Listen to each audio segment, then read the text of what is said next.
A dream the world laughed at.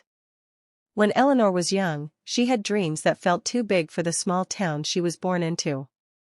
She dreamed of creating something meaningful, something that would outlive her. But in a world where women were expected to marry early, raise children, and stay silent, dreams like hers were often dismissed as foolish fantasies. People around her had a habit of saying the same things: be realistic. Dreams don't pay bills. You're not that kind of woman. Eleanor learned early how painful disbelief could be, especially when it came from the people closest to her.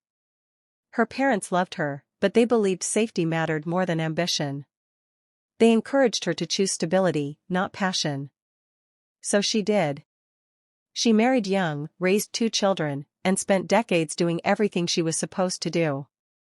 Her days were filled with responsibilities, not inspiration.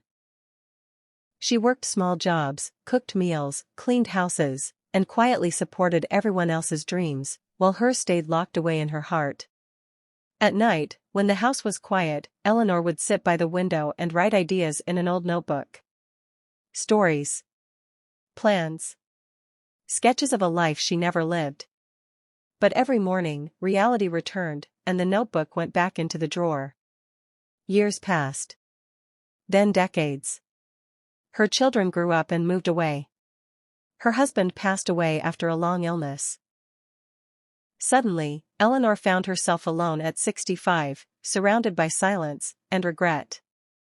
People told her, "At least rest now. Your life is over."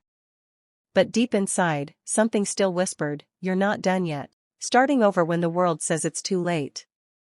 At 66, Eleanor made a decision that shocked everyone who knew her. She decided to chase the dream she had buried for over 40 years. She wanted to start a small community art and storytelling center, something that would help older people share their stories and feel alive again. When she told others, the reaction was predictable. "You're too old. Why waste money now? Who will even care?" Even her own children were worried. They loved her, but they didn't believe in the dream. Not because it was bad, but because they were afraid she would fail. And Eleanor almost believed them. She had no experience running a business. She struggled with technology. She didn't understand social media or marketing. Every small step felt like climbing a mountain with tired legs. But for the first time in her life, she didn't stop. She learned slowly. She asked for help. She failed, cried, and tried again. She used her savings. Money she had been told to save for the end, and rented a tiny, worn-down space. On opening day, only 3 people showed up. 3. That night, Eleanor sat alone in the empty room, holding back tears. The voices of doubt returned louder than ever. But then something unexpected happened. One of the 3 visitors came back the next day, and brought a friend. Then another. Word spread quietly, honestly. People felt something special in that little room. A sense of belonging.